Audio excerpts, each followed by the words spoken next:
Grandes coisas o Senhor já fez nesse lugar.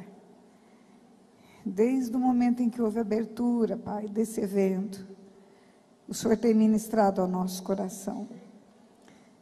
E nós queremos, Pai, verdadeiramente sermos transformados, sofremos uma metamorfose, Pai, nas Tuas mãos. Limpa-nos, cura-nos, trata-nos, para que sejamos, Pai, para o louvor da Tua glória nessa terra. Usa, Pai, usa a minha vida. Usa, Pai, a minha história,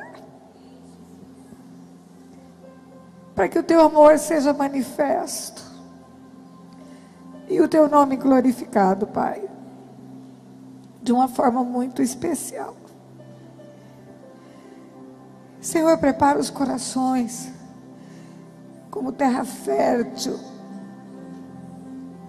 para que a palavra Tua semente de vida, germine e dê frutos, Pai.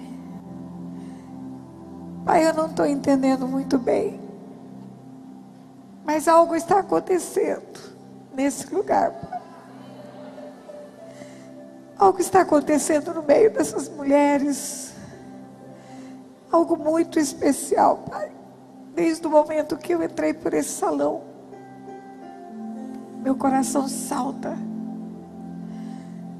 e eu sei, Pai, que a boa obra que o Senhor começou em nossas vidas, o Senhor vai completar, porque o Senhor é fiel,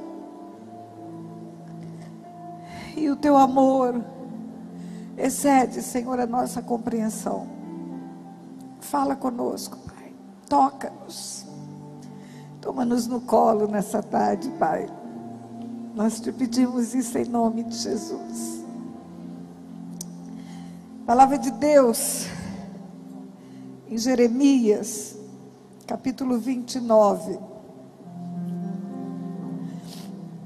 a partir do versículo 10, ou melhor, a partir do versículo 11, diz assim: Deus já usou a boca da minha irmã que ministrou louvor para falar sobre isso, mas Ele quer repetir de novo.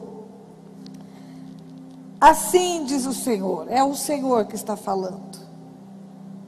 Muitas vezes o pregador, ele vem para um lugar e ele prepara como um estudo, e ele fala a palavra que está no coração dele. Deus usa, toda a palavra de Deus serve para instrução. Mas existem dias da nossa vida como pregadores, que a gente sabe que é Deus que está falando, não é a gente. Então eu vou dizer assim, diz o Senhor: eu é que sei que pensamentos tenho a vosso respeito, diz o Senhor, pensamentos de paz e não de mal, para vos dar o fim que desejais. Então me invocareis, passareis a orar a mim e eu vos ouvirei. Buscar-me-eis e me achareis, quando me buscardes de todo o vosso coração. Serei achado de vós e farei mudar a vossa sorte. O Senhor diz para você, mulher: serei achado de vós e farei mudar a vossa sorte. E farei mudar a vossa sorte. O Senhor mudará a nossa sorte. Eu vou contar minha história para você, não porque ela tenha algum valor. Talvez a sua história seja pior do que a minha e tenha mais o que contar, mas para mostrar para você o que Deus faz, o que Ele pode, e que para Ele não há limite algum. Eu não nasci num lar cristão, como Joanita, que veio aqui contar da sua mãe pastora, ou como a minha irmã Andréia. Eu nasci num lar muito turbulento. Eu sou de Mato Grosso do Sul, da cidade de Aquidauana, e os meus pais se casaram numa circunstância muito desagradável. Meu pai era noivo, minha mãe era noiva, e por pressão das famílias ricas, os noivos eram pobres, e os noivos suicidaram-se praticamente ao mesmo tempo. o noivo da minha mãe e a noiva do meu pai. E numa atitude de vingança, pessoas que não conheciam a Deus, eles resolveram casar e deixar as suas famílias. Os meus pais se conheceram depois do casamento. O casamento foi por procuração. Um advogado compareceu no cartório com a procuração do meu pai, representou meu pai no casamento com a minha mãe. Se um casamento onde há romance, onde há sonhos, projetos, os ajustes são difíceis. Imagine um casamento que tem como base vingança e completo desconhecimento do parceiro. Minha mãe começou a procurar o espiritismo, porque ela acreditava que o noivo morto, suicida, ia aparecer num centro espírita para ela. E à medida em que ela foi se frustrando porque não aparecia o noivo morto, ela começou a usar drogas. Eu estou falando de 65 anos atrás. Imagine uma mulher usando drogas há 65 anos atrás. Eram comprimidos, aqueles remédios que as pessoas tinham overdose e morriam. O meu pai começou a beber outro tipo de droga. Não foi para o espiritismo, mas foi para a promiscuidade. Ele, que era um rapaz normal, um rapaz filho de família, começou a frequentar prostíbulos e procurar nas prostitutas o amor, o romance que tinha perdido lá atrás. De vez em quando ele largava minha mãe, ia embora, se apaixonava por uma prostituta. Naquele tempo tinha uma expressão, tirava da zona de meretriz, um lugar próprio que elas ficavam, e montavam a casa e deixava minha mãe ir embora. Depois eu soube que a primeira vez que ele fez isso, eu tinha só 7 meses de idade. Agora, as crianças, elas não percebem muito as coisas, mas elas sentem. Não é à toa que quando Rebeca estava grávida e ela fala: Senhor, tem um tumulto aqui na minha barriga. O Senhor fala: tem 2 nações aí dentro do seu ventre e há uma contenda, eles estão brigando aí. Havia sentimentos no ventre daquela mulher, disputa. Também não é à toa que João Batista saltou de alegria no ventre de Isabel. As crianças têm percepção emocional no tempo da gestação. E quando elas são crianças, hoje a ciência prova isso. Se ela é largada no orfanato, ela desenvolve uma emoção carente de afeto. Se ela é tratada numa família, ela desenvolve bem-estar, autossatisfação, autoestima. É como se fosse uma parede construída sem um prumo. Uma criança sem afeto, sem estrutura familiar saudável, sem mãe, sem pai, exercendo seu papel. E eu tinha essas carências normais que filhos de pais desajustados têm. Agora, não entendia muito bem o que acontecia. Eu via que meu pai sumia. De vez em quando ele arrumava uma mala em cima de uma cama. Conforme o tempo foi passando, a fala era mais perceptível para mim. Ele dizia para minha mãe: eu vou embora, eu arrumei uma mulher que eu me apaixonei por ela e encontrei o amor da minha vida. E a minha mãe respondia para ele: que bom que você encontrou o amor da sua vida, porque o amor da minha vida está morto. E eu escutava isso. Quando eu tinha 4 anos de idade, nasceu um irmão. Com o irmão eu consegui receber um pouco mais de afeto, porque à medida que a minha mãe usava os comprimidos, ela dormia cada vez mais. A droga, ela é viciante e ela é efeito acumulativo. Usa droga 1 ano, tem um mal para a saúde. Usa 2 anos, tem outro mal. 5 anos, o mal está multiplicado e no fim ela precisava de mais e mais e dormia mais e mais. Então eu tinha uma mãe que acordava para tomar banho, para comer, para ir para o centro espírita e para mais nada. E um pai que desaparecia e ficava às vezes 6 meses fora de casa sem eu saber onde estava. Tínhamos necessidades por causa disso, mas criança não se incomoda. Mas quando nasce meu irmão, eu comecei a ter uma alegria especial. Era o meu brinquedinho. Era um bonequinho que tinha vida, na verdade. E no tempo que nós éramos criança, na cidade de Aquidauana, tinha água de poço no fundo da casa, cisterna, que você tira com balde, bota um cano e leva para a bomba e enche a caixa d'água. Na minha casa era com balde. Aí veio o encanamento para a cidade.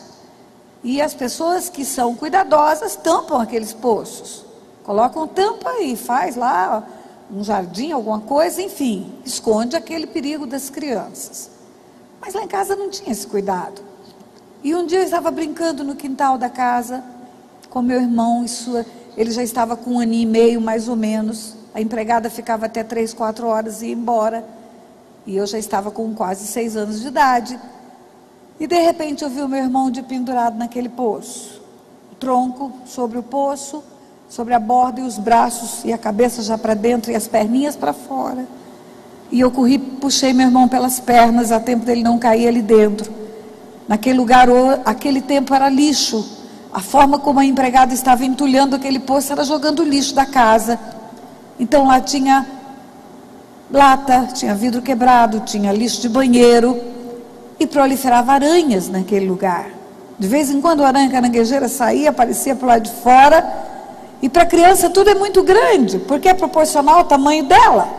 Se o adulto vê uma aranha desse tamanho, a criança vê desse tamanho. Então eu tinha pavor daquele poço. Esse pavor era tão grande que eu à noite não tinha coragem de descer da cama para ir ao banheiro. Porque na minha imaginação de criança, ia ter uma aranha no chão, eu ia pisar e a aranha ia me morder. E também não havia ninguém que pusesse um interruptor para você acender a luz e ver que não tem aranha. E chamava a mãe está dormindo, não acorda porque toma comprimido para dormir. E aí eu dava um jeito e urinava na cama, nas beiradinhas da cama. Fazia uma moldura de urina na minha cama. Cada noite urinava num cantinho. Quando aquela moldura estava feita, urinando nos 4 cantos da cama, eu mesma arrastava aquele colchão fedido e punha no sol. Eu tinha nojo, eu me sentia suja, eu corria para o banheiro. Criança acorda e vai para o banheiro tomar banho, eu ia, porque eu sentia cheiro de xixi no meu corpo o dia inteiro. Mas quando eu vi o meu irmão pendurado naquele poço, foi pior do que o xixi. Eu imaginei que meu irmão fosse cair ali naquele lugar e fosse morrer. E naquela hora, com 5 anos de idade, eu tive noção do abandono que a gente vivia. Na minha cabeça veio: por que esse poço está aberto? Por que minha mãe está dormindo e nós estamos aqui do lado de fora, brincando nesse lugar imundo? E aonde que está o meu pai? Por que o meu pai e minha mãe não cuidam de nós dois como o vizinho cuida dos filhos? Por que o meu irmão fica jogado aqui comigo? Ele faz o que ele quer e ninguém vê o que está acontecendo. E por que eu que estou cuidando dele? Enfim, todos os porquês que podem vir na cabeça de uma criança de 5 anos, veio tudo junto ali.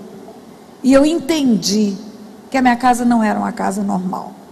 Eu entendi que havia uma mulher doente em cima de uma cama, dormindo, que havia um homem que se ausentava. Meu pai, ele começou a entrar numa promiscuidade tão decadente. Um abismo chama outro abismo, igreja. Ele tirava fotos em ato sexual com promíscuas prostitutas e trazia para dentro de casa. E botava nas gavetas que não tinham chave, onde criança mexe. E por várias vezes eu vi aquelas fotos.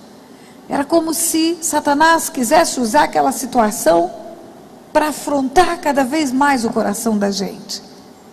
E a minha mãe não se importava quando ele voltava para casa. Ele montava a casa para uma prostituta, mas ela não tinha o perfil de esposa. Coitada, hoje eu entendo, endemoniada, precisando de libertação. Chegava um tempo, ela queria voltar para a vida dela de promiscuidade, chutava meu pai voltava para casa e minha mãe aceitava de volta, porque para ela era indiferente. Estar com ele ou sem ele não fazia diferença nenhuma. E aí meu irmão passou a ser o meu companheiro. Havia um paradoxo na minha vida. A figura paterna, queridas, escute bem o que eu vou lhes dizer. Eu trabalho muito com cura interior e libertação. Há 25 anos eu trabalho com isso. A figura paterna, ela é um referencial de Deus na vida dos filhos.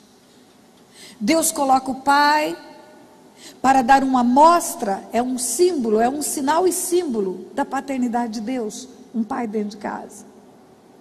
Muitas vezes quando temos uma falha na nossa paternidade, nós temos dificuldade de se aproximar de Deus. Se você tem um pai violento, você tem dificuldade de crer num Deus amoroso. Se você tem um pai que não é provedor, que te abandona, você tem dificuldade em crer que Deus é Jeová Jiré. Se você tem um pai que não te toma nos braços, não te beija, não te abraça, você tem dificuldade em sentir o Espírito de Deus em você. E precisa curar isso, precisa tratar. Queremos Deus, mas queremos Deus no alto e sublime trono, não próximo, porque pai não é bom, e Deus Pai acaba sendo próximo, e no íntimo do nosso coração, sem saber que a paternidade que tivemos atrapalhou o nosso conhecimento de Deus. Vivemos capengando às vezes na igreja, sem cair nos braços do Pai como Ele quer. Mas a verdade é, a figura paterna é um referencial até da nossa sexualidade. Muitas pessoas pensam que o pai, ele define a identidade sexual do menino e a mãe define a identidade sexual da menina. Não é verdade. O pai define a identidade sexual dos dois. Quando o menino olha para um modelo paterno bom, ele pensa, eu quero ser um homem igual ao meu pai. E a referência paterna do pai define a sua sexualidade masculina. Homem, caráter, homem, dignidade, homem, respeito. Quando a menina olha para um modelo de pai perfeito, um modelo de pai saudável, ela pensa no seu íntimo, quando eu crescer, eu quero ser uma mulher capaz de conquistar um homem igual ao meu pai. E acaba esse referencial masculino servindo para afirmar a identidade feminina dela. Por isso que você pergunta para as menininhas, com quem você vai casar? Ela fala, com meu pai. Quem que é seu namorado? Papai. Se a mãe chegar para a menina e falar assim, você está linda, minha filha, tem efeito. Se o pai falar, você está linda, minha filha, tem outro efeito. Então a figura masculina, paterna, ela é um referencial na vida de uma menina, de uma filha e de um filho. E eu não tinha nenhum referencial masculino na minha vida. O meu avô paterno morreu sem eu conhecer. O meu avô materno ingressou no vício da bebida, botou a perder tudo que tinha, terminou bêbado no fundo de uma casa de uma filha. O único tio que eu tinha, homem, as outras todas eram mulheres. Um dia meu pai estava ausente de casa e chegou o pedido de material escolar meu, e a minha mãe não tinha dinheiro para comprar, não trabalhava, só se drogava. E ela mandou chamar esse tio, e ela disse, olha, chegou o pedido de material escolar da Tânia, e eu não tenho dinheiro, seu irmão vai e volta, não dá para você adiantar o dinheiro, ou comprar o material para mim? Quando ele voltar, ele te paga. E aquele tio olhou para mim, eu estava na sala do lado da minha mãe, não devia ter mais do que 7, 8 anos de idade. Ele olhou para mim e ele falou, se não tem pai, se o pai está na prostituição, tira da escola. Eu não vou dar dinheiro para sustentar filho de vagabundo. Tira da escola, estuda quem pode estudar. Então os referenciais masculinos que eu tinha eram esses. Aí tinha uma pessoa que vendia drogas para minha mãe. Era um homem idoso, cabeça branca, frequentava o centro espírita com ela. E esse homem passou a ser um referencial para mim. Então era um paradoxo, ao mesmo tempo que eu odiava ir naquela farmácia para comprar o remédio, na verdade vendia fiado, para comprar o remédio que botava minha mãe dormir o dia inteiro, eu tinha alegria de ir naquele lugar, porque aquela pessoa, aquela figura, era a única pessoa que me tratava com respeito, que olhava para o meu cabelo, que é crespo, imagine isso há 50 anos atrás, 60 anos atrás, sem condicionador, sem gel, era uma juba de leão, assim que era meu apelido. Mas aquele homem dizia para mim, você não tem juba de leão, você tem cachinhos. E eu fui para a escola com esse perfil familiar, com esse desajuste, não tendo referencial paterno, não tendo segurança, não tendo estrutura, não tendo carinho, não tendo afeto, não tendo provisão.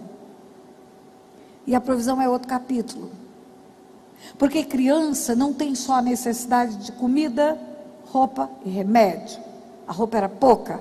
Era um uniforme que tinha que durar de segunda a sexta. Se caísse café com leite, na segunda ficava até sexta-feira com café com leite. Não tinha um segundo para trocar. Tinha que lavar no sábado o uniforme que usou. E criança não tem necessidade só de uniforme, de sapato, de comida, de remédio. Eu não sei se você viveu esse tempo, eu sou bem mais velha do que a maioria das mulheres que estão aqui, mas no meu tempo de criança tinha um suspiro cor-de-rosa da padaria. Olha, a água escorria pelo canto da boca. E uma Maria Mole, e um pirulito todo colorido que olhava para mim toda vez que eu passava. E aí eu comecei a arrumar um jeito de ganhar dinheiro. O primeiro jeito que eu arrumei é pecado, já está confessado. Eu conto para a igreja de coração aberto, porque Deus já perdoa, que eu sei. Tinha uma fábrica de bebidas perto da minha casa, e eles compravam vasilhame naquele tempo. Você levava a garrafa vazia e pagava mais barato pela garrafa cheia do líquido, porque você na verdade pagava só o líquido, fazia uma troca de vasilhames, não era como é hoje, que tem um PET de plástico poluindo o mundo aí. Então, se levasse a garrafa, ou a fábrica de bebida compraria a garrafa, ou você pagaria mais barato pelo refrigerante. E eu descobri que isso era uma forma de ganhar dinheiro. Garrafas vazias davam dinheiro. E eu conseguia entrar pelos fundos na fábrica de bebida e roubar as garrafas do fundo e vender pela frente. Você ri, né? Agora você ri, mas eu queria ver você lá, com taquicardia, criança morrendo de medo de ser pega, envergonhada, humilhada, porque está roubando garrafa, furtando garrafa, e o medo que eu tinha disso. Aí eu descobri um outro jeito de arrumar dinheiro. Eu ia para o lixo da cidade de Aquidauana. Era menos perigoso do que furtar garrafas. O lixo da cidade de Aquidauana é como o lixo de qualquer cidade. Tem colher velha, tem tampa de bule, tem fio de cobre, tem pedaço de ferro que não usa mais, tem cano de banheiro de ferro que foi trocado pelo de plástico, está tudo lá. E tudo isso vira dinheiro do ferro velho da cidade. E aí uma criança de 7, 8, 9 anos de idade está lá no lixão da cidade, catando metais para vender, para comprar suspiro cor-de-rosa, comprar gibi. Tinha um bijuzeiro que passava, fazia fom, fom, fom. E eu corria, eu tinha dinheiro. Só que junto com o dinheiro, o lixo de Aquidauana também trouxe tanta enfermidade. Você não tem noção o que é um lixo de uma cidade. Ali está o papel higiênico da cidade toda. Todos os tipos de verme que uma pessoa pode pegar, ela pega no lixo de uma cidade. Primeiro exame que eu fiz, eu já fiz para casar. Quando o médico olhou o resultado, ele falou: menina, aqui tem verme que eu só vi em livro de medicina. Eu tinha 18 qualidades de verme. Você ri, né? Porque não é você. E junto com os vermes, sabe o que vem? Dor de barriga, barriga inchada, manchas na pele, dor de cabeça, mau hálito, tontura, irritação. Mas era criança, as coisas iam andando. Quando eu entrei para a escola, ficou um pouco mais difícil viver. Porque as crianças são muito sinceras. Elas falam a verdade. E eu comecei a escutar. Não fica junto de mim. Porque quando a minha mãe vier me pegar, ela não pode me ver. Você só pode brincar comigo na hora do recreio. Porque as mães das crianças iam pegá-las na escola. A minha não. E as mães das crianças sabiam. Aquidauana era uma cidade desse tamaninho. Sabia como era a família da Tânia. Então a Tânia não é boa companhia para minha filha. Não é boa companhia. E o dia que a Tânia então contou para as meninas, lá na hora do recreio, que tinha as fotografias do pai fazendo sexo dentro das gavetas da casa dela, aí pronto. Aí a Tânia não é companhia mais para ninguém. E eu comecei a sentir discriminação. Abandono, rejeição, agora discriminação. Eu tinha uma professora, coitada daquela mulher. Certamente ela não tinha nenhuma vocação para aquilo, era uma freira pequenininha, era uma escola católica que tinha na cidade. Essa mulher era uma mulher tão impaciente, intolerante. Quando você tem problemas na sua vida, quando criança, você tem muita dificuldade de acompanhar a turma. Não pense você, professora, que uma criança que dá problemas, é só uma criança que dá problemas. Ela é uma criança que tem problemas. É um lar desestruturado que ela tem, é uma vida desajustada. E quando meu pai saía de casa, as minhas notas, e era frequente, praticamente uma vez por ano, meu pai arrumava uma mulher, ia viver com ela, amaziado, depois voltava para casa. E as notas iam lá embaixo. E outra coisa, trabalho de escola, tarefa de casa, mãe precisa supervisionar, pai precisa supervisionar, filho não faz sozinho de qualquer jeito. E eu comecei a ter deficiência na escola. E aí eu comecei a escutar dessa professora: você é burra. E aí um dia, eu não trouxe feito um trabalho que devia ser simples, mas eu não tive condição de fazer. E ela mandou escrever no quadro negro, de costa para a turma, 40 vezes: eu sou burra, eu sou burra, eu sou burra. E nas minhas costas pregou uma folha de papel escrito: Tânia é burra. E aquilo tornou-se motivo de chacota na sala de aula. Aí você experimenta a zombaria também. Desse dia em diante, eu comecei a desenvolver uma reação nervosa. Eu tenho até hoje, às vezes ainda acontece isso comigo. Sob muito estresse, eu tenho mãos frouxas, caio o que tem na mão. E quando essa professora se aproximava de mim, que eu não tinha feito a tarefa, eu deixava cair o que eu tinha na mão. Se era caderno, caía; se era livro, caía; se era lápis, caía; o que fosse, caía mesmo. Aí eu comecei a escutar em sala de aula: além de burra, é estabanada, não vai dar para nada. O que precisa da cabeça, não vai conseguir porque é burra. E o que precisa das mãos, não vai conseguir porque é estabanada. Se for passar roupa na casa dos outros, vai queimar. Se for costurar, vai estragar a costura. Enfim, é burra e é estabanada. E começa a escutar: você é porca. Por que porca? Porque a roupa está suja. Porque vem com o mesmo uniforme. Porque criança, mãe que vê se a unha está cortada ou se não está. É mãe que vê se o dente está bem escovado. É a mãe que fala: vai limpar a sua orelha. Então, além de burra, estabanada, ainda é porca. A escola tornou-se um lugar de martírio. Você acredita que você é aquilo que uma autoridade que tem sobre a sua vida diz que você é. E em casa, a omissão é total. Talvez em casa pudesse desfazer essa mentira do diabo. Mas em casa a sensação era de abandono total. Então restava de novo o seu Ângelo, aquela figura da farmácia, do velhinho, que nem era tão velho, devia ter a minha idade, mas para mim que era criança, era um velhinho,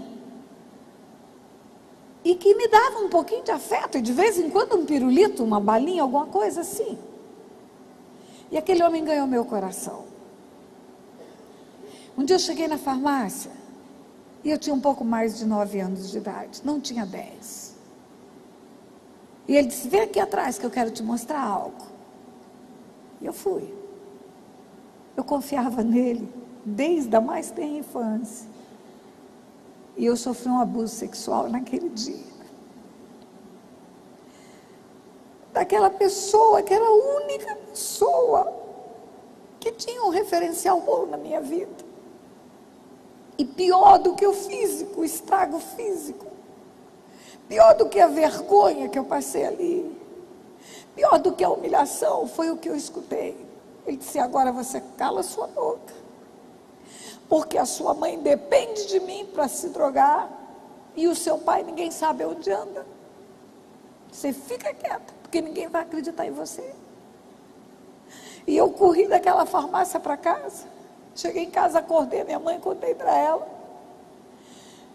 Ela não me bateu, mas passou perto. Ela disse: você é mentirosa, você vive reclamando de usar esse remédio. Você está falando mal de um homem que toda a cidade conhece como homem de bem. Você cala a sua boca, porque se você abrir a boca, eu vou colocar as mãos em você para você nunca mais esquecer. E eu não tinha para onde correr. Eu só tinha uma pessoa que estava em cima de uma cama drogada. Meu pai, eu não sei onde estava. Eu não confiava em ninguém. Aí sabe o que eu fiz? Com 9 anos de idade, eu fui para a ponte do rio aqui da Uana para me jogar. 9 anos de idade. Eu queria morrer. Não consegui. Hoje eu sei que algo sobrenatural me impediu. Porque o desejo era grande de jogar diante daquele rio caudaloso lá, época de enchente na cidade, cair ali dentro era a morte certa. Mas uma força maior do que eu não me deixou fazer aquilo. E as coisas pioraram muito a partir daí. Uma criança que sofre abuso sexual, ela começa a desenvolver um comportamento ou de introspecção total, ou de rebelião total. E eu me tornei a menina mais rebelde que você possa imaginar. Insuportável. Ninguém gostava de conviver comigo. O empregado não parava mais em casa. A turma do colégio, agora que eu nem queria chegar perto, eu é que fazia tudo para ninguém chegar perto de mim. E as notas pioraram sensivelmente. Tinha uma alegria na vida, era o Paulo. Dos 9 aos 12 anos aproximadamente.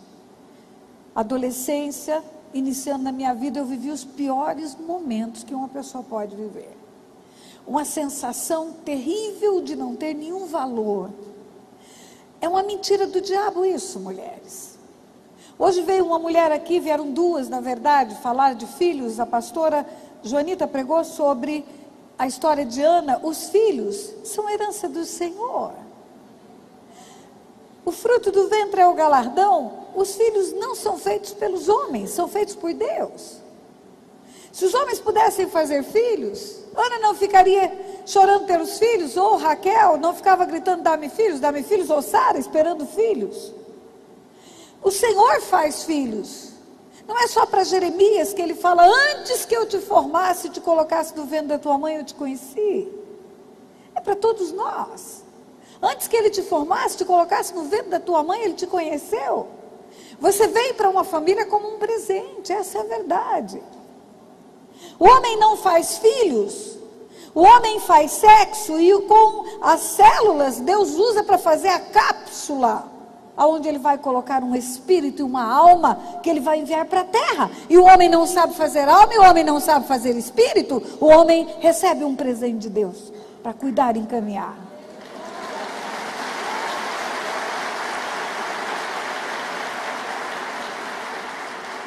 E quando você recebe um presente e não dá valor para esse presente, Satanás usa isto para dizer para esse filho, você não tem valor, porque se você tivesse, seu pai cuidaria de você.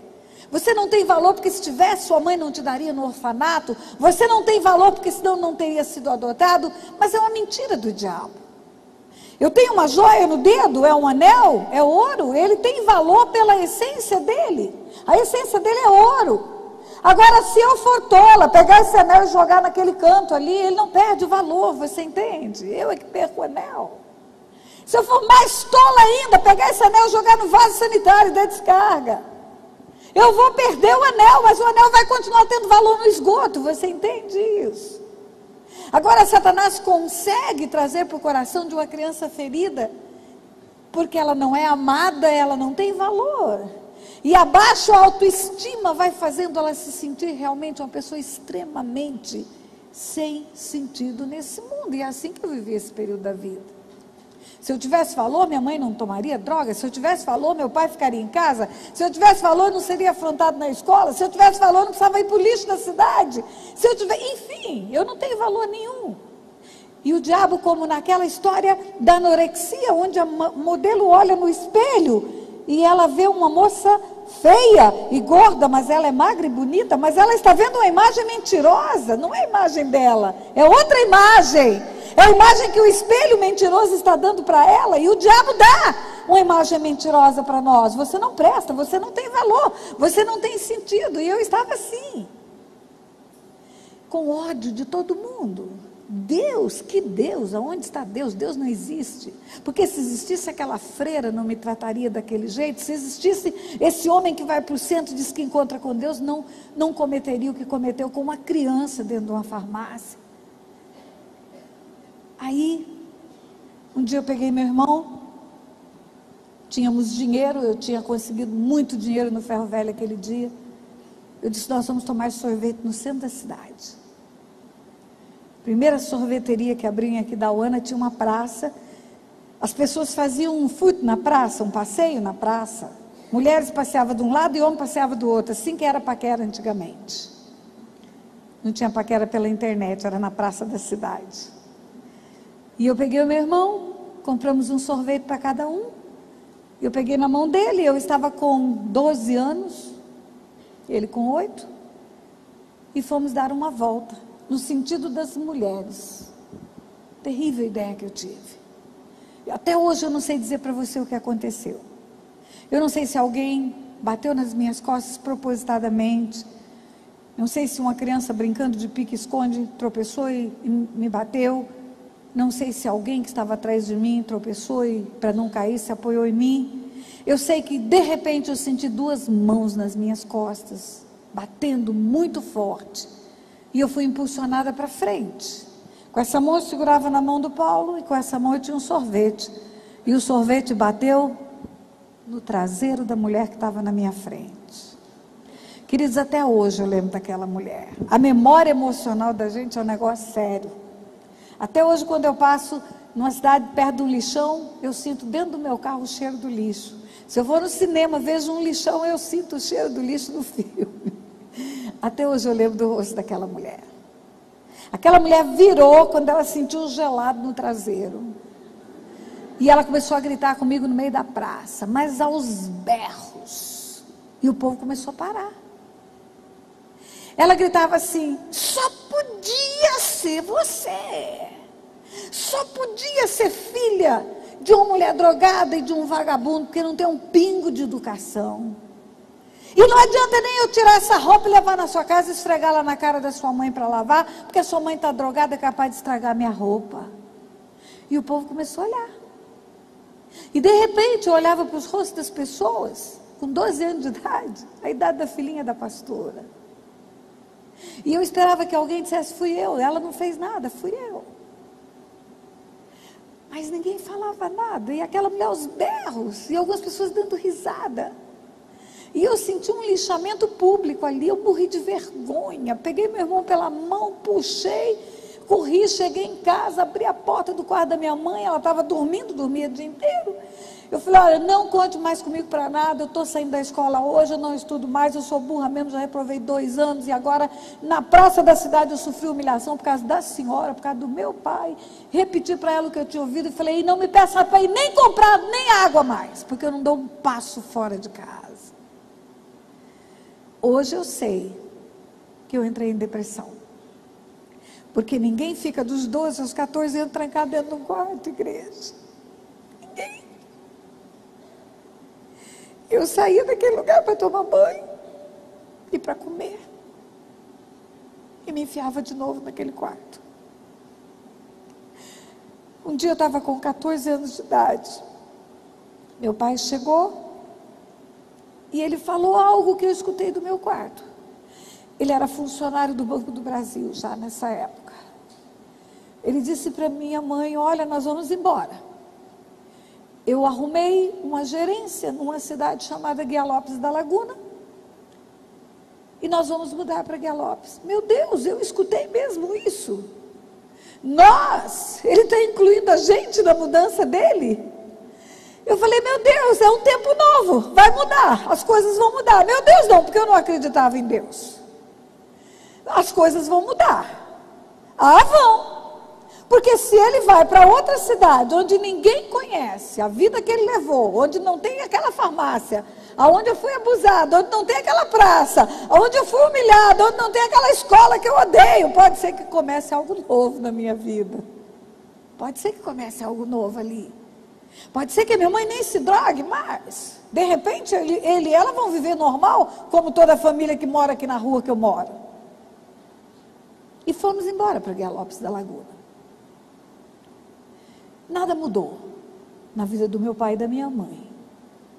Ela continuou se drogando, não tinha prostíbulos na cidade, mas ele juntou com outros homens promíscuos, e no final de semana mandava uma Rural Williams, que era a van daquele tempo, buscar as prostitutas em Aquidauana e levar para passar fim de semana numa fazenda com eles, lá em Guia Lopes.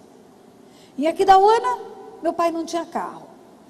Sexta-feira ele chegava do trabalho, o táxi ficava esperando na porta, ele tomava banho, trocava de roupa, pegava peças de roupa para um fim de semana e direto para o prostíbulo, só aparecia em casa segunda-feira de noite. Lá em Guia Lopes, arrumava as prostitutas para irem passar o fim de semana com ele e outros homens promíscuos numa fazenda. E não mudou nada. E a minha mãe também continuou se drogando. Mas mudou para mim. Ninguém me conhecia naquela cidade. Tudo era novo. Ninguém sabia quem eu era. Eu não precisava ir para o lixo daquela cidade. Porque nessa altura do campeonato eu já não ia mais, desde os 12 anos que eu estava enfiada num quarto. E aí eu pensei, posso até, quem sabe, voltar a estudar. Não tinha muita pretensão, porque já tinha entrado no meu coração aquela verdade, entre aspas, do diabo. Você é burra e você é burra. Mas de qualquer maneira eu posso ficar aqui e aprender qualquer coisa. E aí nós chegamos mais ou menos no mês de outubro, novembro naquela cidade. Quando se aproximou o Natal, um mês depois, eu já conheci uma jovenzinha da minha idade, 14 anos, eu já estava com 14 anos. Eu conheci uma jovenzinha da minha idade e ela disse, vai ter festa de Natal na sua casa? Eu falei, festa? Ué, não tem ceia de Natal, presente? Eu falei, não. Então vamos na minha casa tem. Eu achei ótima ideia. Porque eu não tinha, mas eu via a vizinhança ter quando eu era criança. Eu via tudo que acontecia. E eu pensei, por que não? Por que não? Eu não quero ter um tempo novo. Chega de quarto escuro. É novidade de vida para mim. E eu falei com minha mãe disse, pode ir. Meu pai ia mesmo para a fazenda lá que ele tinha com as prostitutas. Peguei a chave da casa e fui. Meu e meu irmão, agora com 10, ele e eu com 14. Para passar a noite de Natal na casa de amigos. Guia Lopes da Laguna, nova cidade, novo tempo, nova vida, até festa de Natal. Só que quando eu cheguei naquela casa, eu fui impactada por uma verdade, que era a verdade daquela família, que trazia para mim o impacto da minha vida. Porque como não pensar na minha família, estando no meio de uma família completamente ajustada? Pai pegando o filho no colo, beijando, dando abraço na esposa, todo mundo normal, ninguém drogado, um homem respeitando a sua casa. E quando aquilo começou a vir assim, a luz ali no meu entendimento, eu fiquei com muita raiva de estar ali. Eu falei, o que eu estou fazendo aqui? Isso aqui não é minha realidade. Minha realidade é aquela porcaria lá de casa. Eu vou embora. E chamei o Paulo e disse, vamos embora. Ele falou, não, eu não vou não, você quer ir, você vai, eu vou ficar. Eu disse, então fica. E fui embora. Guia Lopes da Laguna, uma cidade desse tamanho, 2 ruas só. Tarde da noite, eu falei para ele, você não avisa ninguém que eu fui embora, mas eu estou indo embora, você pode ficar. Na hora de levar para casa, porque o combinado é que a mãe da menina ia levar os 2 para casa, leva só você, porque eu já fui. E eu cheguei em casa, eu escutei ruídos, conversa dentro de casa. Eu tinha a chave da casa. Meu coração se alegrou, eu falei, minha mãe e meu pai estão conversando, minha mãe está acordada. Corri para o quarto, minha mãe estava dormindo. Tinha um ventilador de pé, aquele ventilador antigo, parecia um helicóptero fazendo ruído no quarto. E ela roncava, ela dormia de barriga para cima e roncava muito, a droga estava tirando todo o sentido de respiração, tudo dela já. Ela ficou muito doente no fim da vida dela. E a minha mãe estava roncando bem alto, eu beijei a testa dela, ela não acordou. Aí eu pensei, ué, que conversa é essa que eu escutei? Voltei para a sala, apurei o ouvido e o ruído de conversa vinha do meu quarto. Não tinha chave no meu quarto, eu bati a mão na maçaneta, abri a porta, estava acesa a luz do quarto. Meu pai estava tendo relação com uma prostituta na minha cama, no meu quarto. No meu quarto, na minha cama. Eu acho que ele pensou, vai voltar madrugada só da festa, Joanita está lá dormindo, o nome da minha mãe era Joanita. Ela está dormindo, drogada, ela não vai nem ver. Trouxe uma mulher para casa e foi para o meu quarto com a mulher. Olha, vocês não têm noção o que aconteceu comigo naquela hora. Hoje eu sei que eu acho que eu fiquei endemoniada. Toda a ira, todo o rancor, toda a amargura, todo o ressentimento, aquilo explodiu, pá, numa hora só. Eu corri na cozinha, peguei uma faca, um facão que tinha na cozinha. E vim gritando, eu te mato, eu te mato. Nesse ínterim, a mulher enrolou no lençol, saiu correndo. Meu pai mal vestiu lá a cueca dele e ele já chegou, quando eu cheguei perto dele, ele já chegou com a mão na minha mão. Porque eu queria matar o meu pai mesmo. Todo o ódio veio na minha vida naquela hora. Passou como um filme tudo que eu tinha vivido até aquele dia. Teve uma época, meu pai alugou uma casa para uma prostituta na esquina da minha casa. E eu passando em frente à casa daquela mulher para ir para a escola, ela deu um grito, menina! E criança é boba, olha. Ela levantou a saia, ela estava sem nada embaixo. Ela disse, é disso aqui que teu pai gosta, não é de você. Tudo aquilo veio na minha memória. Teu pai gosta de prostitutas, não é de você. E eu comecei a gritar, eu te mato, e todo mundo acordado, é noite de Natal, 24 de dezembro, a cidade inteira está em festa. E lá, o barraco caiu, a gente fala lá no Rio, caiu o barraco, quer dizer, é o escândalo. De repente a casa estava cheia de vizinhos, estava cheia de gente, eu gritando, com um facão na mão, eu te mato, e meu pai segurando minha mão. A minha mãe acordou, claro, com essa gritaria, veio para a sala, entendeu o que aconteceu. Enfim, não demorou 15 minutos, a casa estava cheia de gente. E o que veio à minha memória? A praça de Aquidauana. Eu falei, olha o que eu acabei de fazer aqui. Eu não fugi de lá por causa de humilhação, de vergonha. Agora eu é que faço o escândalo aqui. E junta esse povo todo e acabou a cidade inteira. Agora sabe qual é a minha história? Não precisa de uma mulher gritar, sua mãe é uma drogada e seu pai é um vagabundo, porque eu mesmo estou dizendo isso para todo mundo aqui. Porque eu gritava, só porque você está drogada em cima de uma cama que está acontecendo. Você é culpada de não ter vida nessa casa. E ao mesmo tempo eu gritava, e você é um vagabundo, não respeita ninguém. Agora era eu que estava gritando isso. Era eu que estava traindo o escândalo. Quando caiu a minha ficha, que eu vi aquele mundo de gente dentro de casa, eu corri para o quarto, cortei os 2 pulsos. 14 anos de idade. Agora Deus é tão bom, igreja. Aquela mulher que me levou para a casa dela, ela sentiu falta. Chegou para o meu irmão e perguntou, cadê a Tânia? A Tânia foi embora. Como foi embora? Eu que tenho que levar, eu que fui buscar. E ela foi bater lá em casa, largou a festa dela no meio e foi em casa. Quando ela chegou, que ela viu a confusão e rapidinho ela entendeu. Ela foi para o quarto me procurar, me acudiu, me socorreu. E aí costura os pulsos no hospital e tudo, e acaba tudo. Mas eu não dormi naquela noite. 24 para 25 de dezembro, eu lembro até hoje daquela noite. Eu não dormi. Todo mundo foi para sua festa, minha mãe voltou para os comprimidos dela, meu pai envergonhado, foi para o quarto, ficou quieto. E eu passei a noite inteira maquinando. E na minha mente um plano diabólico começou a nascer. Eu disse, meu pai gosta de prostitutas, não é?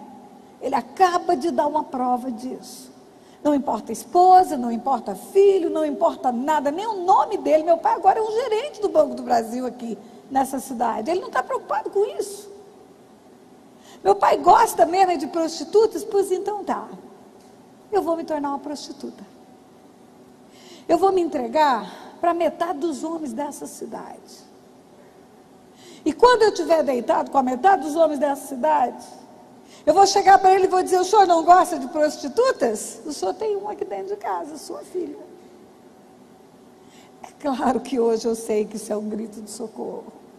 Eu sei, eu cuido de gente. Que isso não era vingança, muito pelo contrário, isso era um grito de socorro. E eu comecei a maquinar, como é que eu ia fazer? Passei 4 dias só maquinando o mal. 4 dias planejando. E na minha cabeça eu falei, quer saber, eu vou envergonhar ele muito. Eu vou começar, sabe por onde? Vou começar por uma república, onde os funcionários solteiros do Banco do Brasil moram. Eu não tinha namorado.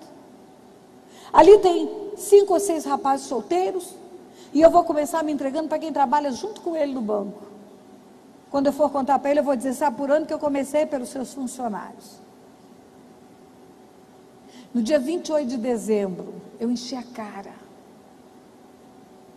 Fiquei bêbada. Por volta de umas 3 horas da tarde, eu bati lá naquela república. A porta estava aberta. Era calor, cidade pequena. Quem já morou em cidade pequenininha sabe que as pessoas nem encostam porta nem janela para cochilar. Devia ser feriado ou sábado. A cidade estava morta. E não tinha 5 rapazes lá dentro daquele lugar. Tinha só um rapaz. Eu acho que porque era Natal e Ano Novo, a maioria foi passar com a família, todo mundo de fora, de cidades de fora. Naquele tempo o concurso do Banco do Brasil era nacional, agora é regional. Mas eu falei, não importa, eu vou começar com esse moço, porque eu vou envergonhar o meu pai, começando hoje com alguém que trabalha junto com ele. E comecei a desabotoar minha blusa, ele estava dormindo. Devia ter almoçado e foi descansar. E eu comecei a desabotoar minha blusa com a ideia de ficar pelado e deitar do lado dele na cama. E quando ele acordasse, eu bêbada ia falar tudo aquilo que eu tinha passado 4 dias ensaiando. Não, você não tem responsabilidade, a escolha é minha, eu decidi, eu quero ser livre. Estou fazendo isso agora com você como primeiro, mas daqui eu já vou sair para outro lugar e já tem mais 3 lá me esperando. E ainda hoje eu vou me deitar com mais 4 ou 5, fique tranquilo, você não vai ter responsabilidade nenhuma. Tudo que eu ensaiei não saiu. Eu comecei a chorar. Eu comecei a desabotoar minha blusa, mas veio uma dor tão grande, mas tão grande, tão grande, tão grande, eu não consegui segurar. E eu comecei a soluçar e aquele rapaz acordou, ele sentou na cama. Ele sentou na cama e ele me reconheceu, claro. Fazia 1 mês já, 2 meses praticamente que eu estava morando na cidade. Ele me reconheceu e ele falou para mim, para agora menina, você enlouqueceu. E eu comecei a falar de boca mole, eu quero me tornar uma prostituta, é uma decisão minha. Ele falou que é nada. Todo mundo sabe o que aconteceu com você, a cidade não fala de outra coisa. Há 4 dias que esse escândalo é conhecido de todo mundo. O que você está fazendo é altamente destrutivo. Menina, para agora, fecha essa blusa. Ele não queria encostar em mim, ele estava de longe. Ele falava, fecha sua blusa, fecha sua blusa. E aí, meio sob comando daquela voz, que eu nunca tinha recebido autoridade nenhuma de ninguém na minha vida, eu fechei a blusa. Ele falou, agora você vai para casa. Você vai para casa, nós vamos conversar depois. Ele falou, eu só quero dizer uma coisa para você. Deus pode mudar a sua vida se você deixar. Deus pode mudar a sua história. Agora, se você cair nesse caminho que você quer, a sua história vai terminar igualzinha a história do seu pai. Você vai ser um instrumento do inimigo da sua vida hoje, que é o diabo, para destruir lares de outras pessoas. É isso que você quer para sua vida. Para agora, menina, com isso. E outra coisa, Deus te ama. E eu comecei a falar um bando de blasfêmia. Deus, que Deus é esse? Deus não existe. E falei um bando de coisa bêbada. Nem vou repetir para você, porque eu tenho vergonha disso. Mas ele foi tolerante. Ele falou, calma, fica calma. Eu sei que você não conhece Deus ainda, por isso que você está falando isso. Mas fica calma, eu quero que você vá para casa. Eu quero que você tome um banho e vai dormir. E eu vou acompanhar você até lá, para ter certeza que você vai para sua casa. E eu fui ficando tão envergonhada. Falei, meu Deus, é humilhação de novo. Porque agora eu estou levando uma reprimenda desse moço que nem me conhece e vou ter que ir para casa. Porque no estado que eu estou, bêbada, chorando, com esse moço atrás de mim, não tem para ir em lugar nenhum mais. E eu fui para casa. Esse moço, eu tenho foto dele até hoje. Eu fui correr na hora do almoço para achar uma foto. Bota lá, minha filha, aquela foto antiga. Esse moço, cadê ele? Achou?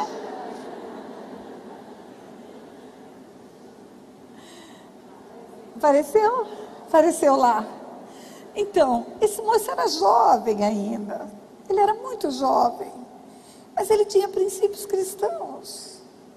Ele nasceu no lar cristão, ele nasceu no lar que tinha tudo que eu não tinha. Ele nasceu num lar que tinha respeito de família. E certamente, quando ele soube da minha história, ele teve muita misericórdia de mim, muita. E aí, naquele dia, ele usou toda a autoridade que um jovem pode ter nessa idade. Ele era muito jovem. Para me dizer, vai para casa, para agora. Amanhã, quando você estiver bem, porque você está bêbada, nós vamos conversar. E no dia seguinte, ele foi. E voltou a falar de Deus para mim. E eu voltei a blasfemar. E ele falou, olha, você está falando tudo isso porque você está ferida. Você está machucada. Tudo que você conhece da vida é o que aconteceu com você. E eu deixei escapar algumas coisas que ninguém sabia do passado, da infância. Ele falou, pois é por causa de tudo isso que você é assim. Mas Deus pode mudar isso. Porque a especialidade de Deus é trazer vida nova para a gente. Eu falei, você fala isso porque você tem uma família ajustada. Porque tudo na sua casa é normal pelo que você está falando. Ele falou, pois é, mas se Deus entrar na sua casa, tudo pode ficar normal também. Pode tirar a foto dele. Eu sei que esse moço foi paciente comigo. Mas 4 meses, ele me convenceu que eu não deveria ser uma prostituta. Mas até ali eu estava convencida que eu tinha que levar adiante esse projeto. Mais uns 4 meses, ele verdadeiramente me convenceu da existência de um Deus tremendo. E eu entreguei meu coração para Jesus.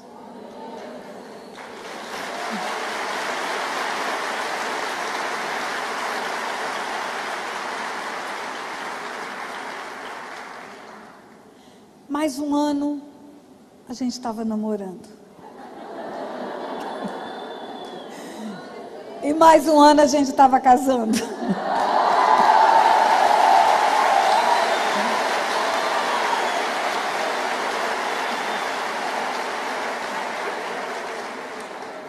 E esse homem começou a ser usado por Deus como um instrumento de transformação na minha vida. Eu passei a vida inteira escutando, você é burra, você é ignorante, você é porca, você é estabanada, você é feia. E eu comecei a escutar uma verdade de Deus. Não, você não é burra, você é uma pessoa que não teve oportunidade. Porque a sua história é uma história de tumulto. Não, você não é feia, você nunca foi tratada. Mãe é que faz penteado em cabelo de menininha. É mãe que arruma o cabelo das meninas. Você vai aprender a arrumar o seu cabelo. Você não é porca. Você é limpa, cheirosa. E esse cheiro de xixi que eu sinto até hoje? Não está na sua memória emocional. Você é cheirosa. E vem cá.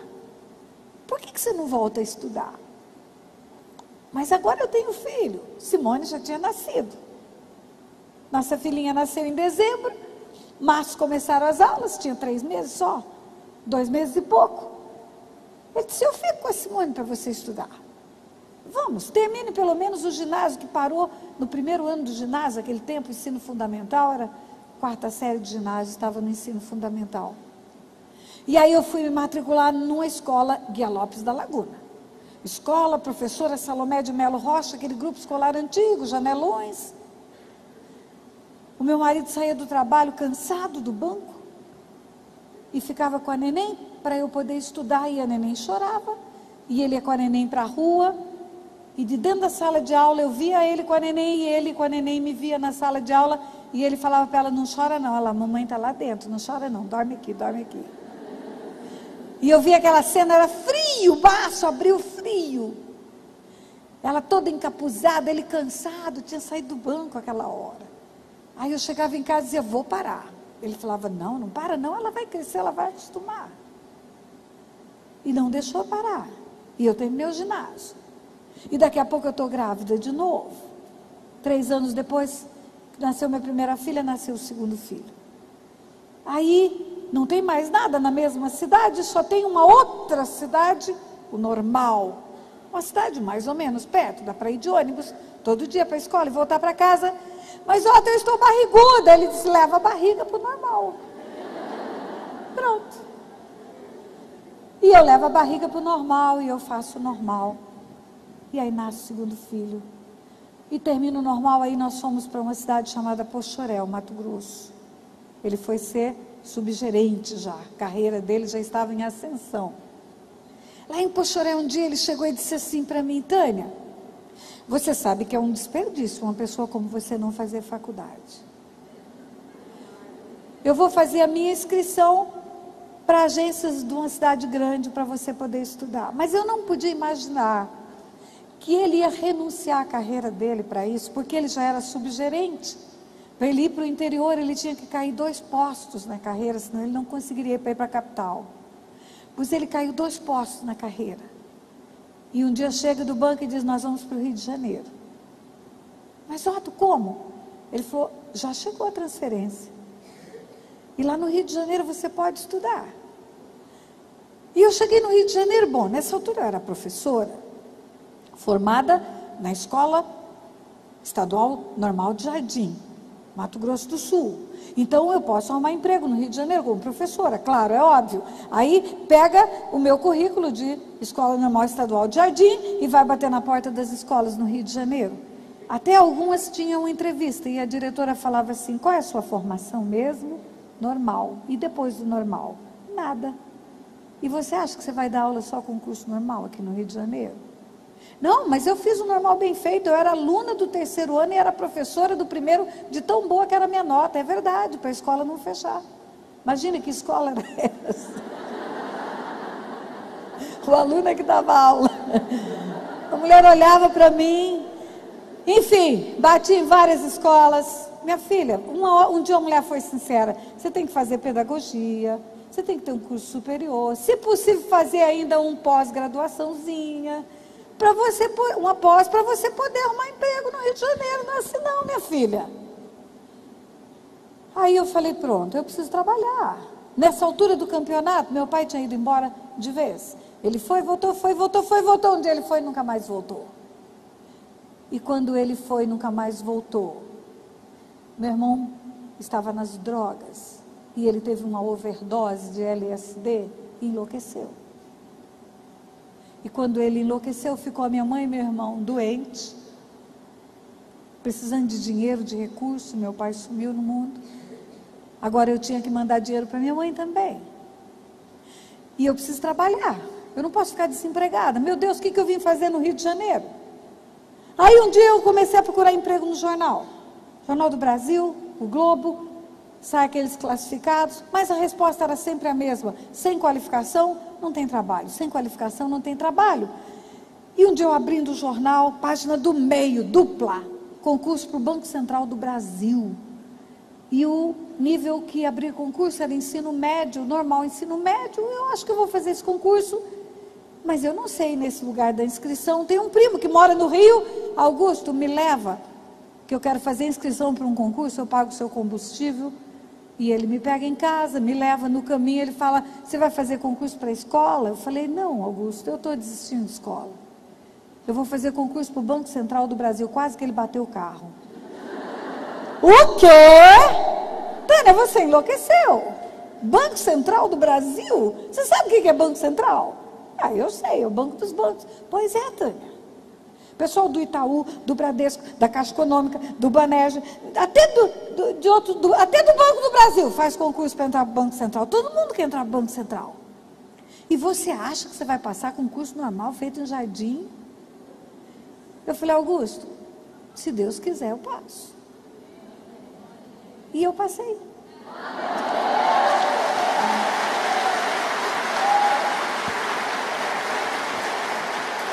Aí eu descobri o seguinte: no Banco Central do Brasil, o melhor emprego era de advogado. Porque o advogado do banco dava plantão de 4 horas só. E o resto do serviço intelectual ele podia fazer em casa ou no escritório dele. E para mim, que tinha filhos, longe da família, longe de todo mundo, era o emprego ideal. 4 horas de trabalho, ganhando bem, o resto do dia trabalhando em casa. É tudo que eu quero. Eu quero ser advogada do banco. Só tem um detalhe: advogado do banco tem que fazer direito primeiro, né? Aí eu entrei para o banco em julho. Em setembro, outubro, sai a inscrição para vestibular no Rio de Janeiro. E eu fiz a minha inscrição para direito na Universidade do Estado do Rio de Janeiro. Desisti da magistratura, do magistério, perdão. Aí eu liguei para o Augusto, esse primeiro advogado. Eu falei, Augusto, eu tenho boas novas para você. Sim, Tânia. Falei, eu não quero mais saber de magistério, porque eu falei que eu ia trabalhar no Banco Central para pagar a minha faculdade de pedagogia, para depois dar aula. Não era isso que eu tinha falado? Era. Mudei de ideia. Agora eu vou fazer direito para ser advogada do Banco Central. Ele falou, poxa, que bom, que ideia boa sua. E olha, para falar nisso, está aberta a inscrição para vestibular. Por que você não se inscreve? Já me inscrevi. Aí ele disse, vai fazer na Gama Filho? Gama Filho era a melhor universidade particular do Rio, onde ele se formou, perto da minha casa. Eu disse, Augusto, não serve para mim Gama Filho, porque eu não posso pagar a faculdade. A metade do dinheiro que eu estou ganhando, eu estou mandando para minha mãe. E a outra metade é o que a gente está ajudando na despesa do mês.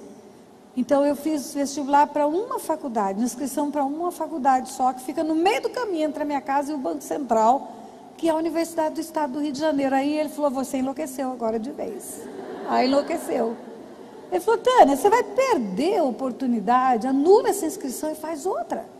Por que, Augusto? Ora, minha filha, você com escola normal, em Jardim, quer passar em vestibular de UERJ? Você enlouqueceu, Tânia. O pessoal que passa em vestibular de universidade pública no Rio de Janeiro é tudo filhinho de papai. Estudou nas melhores escolas do Rio de Janeiro.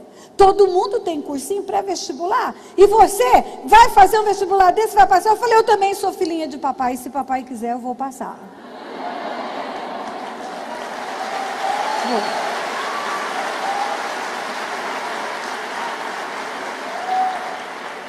E eu passei.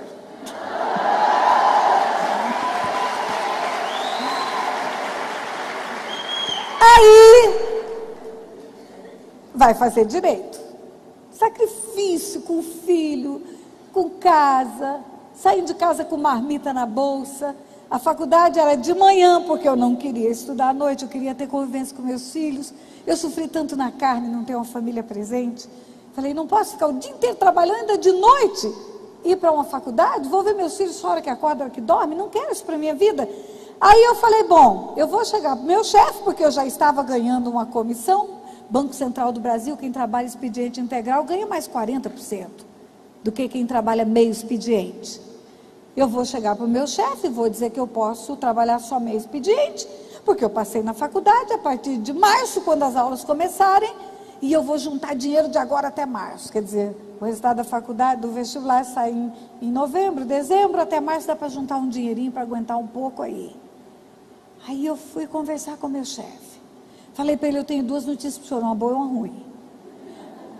Ele falou, então dê a boa. A boa é que eu passei no vestibular de Direito da UERJ. Vou estudar de graça, seu Geraldo. O senhor já pensou de graça?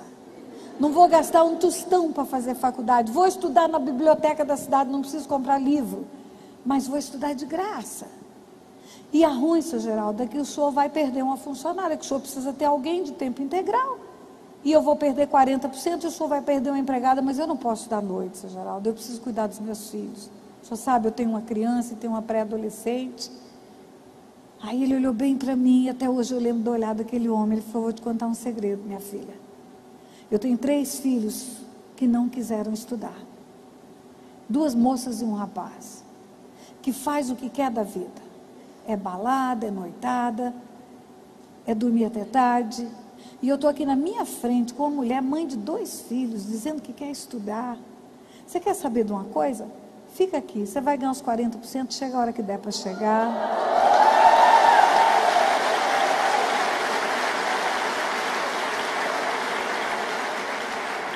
E eu fiquei com aquele dinheiro, deu para comprar livros, deu para ajudar a minha família. 5 anos de muita dificuldade.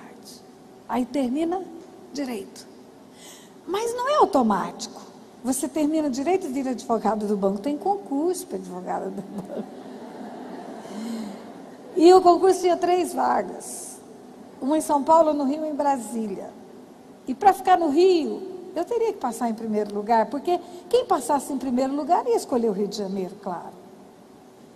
E eu não podia mais exigir do meu marido outro sacrifício, de cortar a carreira dele, porque agora ele era gerente no Rio. E pedir para ele abrir mão da carreira dele para ir para outra cidade, eu não iria viver longe dele. E aí eu estudei. Fiz a minha inscrição, apareceu 8 meses depois que eu terminei a faculdade. apareceu o concurso para advogado do banco. E eu estudei. Orei, pedi muito a Deus. Deus, se o Senhor quer mesmo isso na minha vida. Se o Senhor me trouxe para cá para entender que isso é um tempo que eu posso cuidar dos meus filhos, trabalhando, vivendo nessa cidade, ajudando meu esposo, ajudando minha família. Se o Senhor me quer mesmo nessa vida profissional de advogado, o Senhor me ajuda nesse negócio. E claro, papai é papai. E passei em primeiro lugar e fiquei no Rio de Janeiro.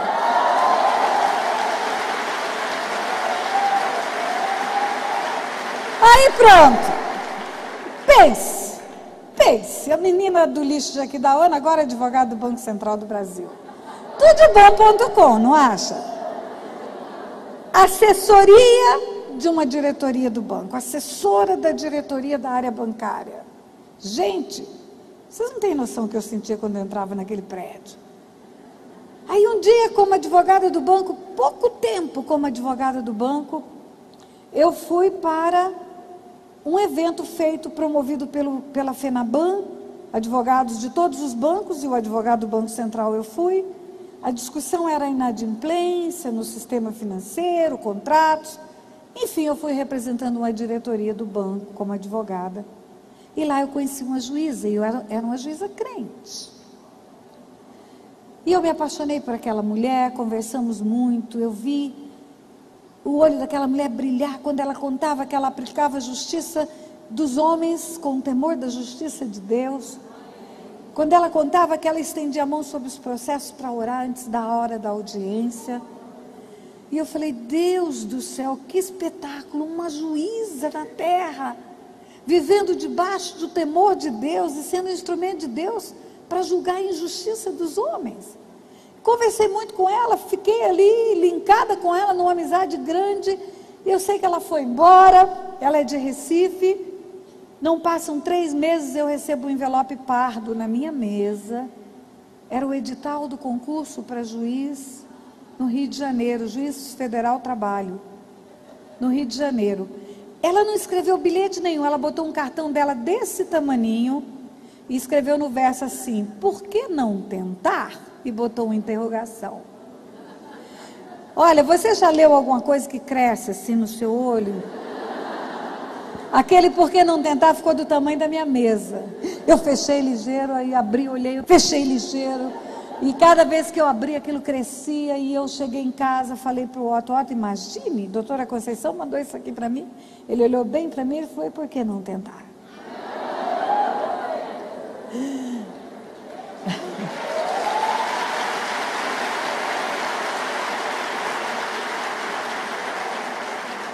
Encurtando a história, eu passei no primeiro concurso para juíza que eu fiz, no Rio de Janeiro.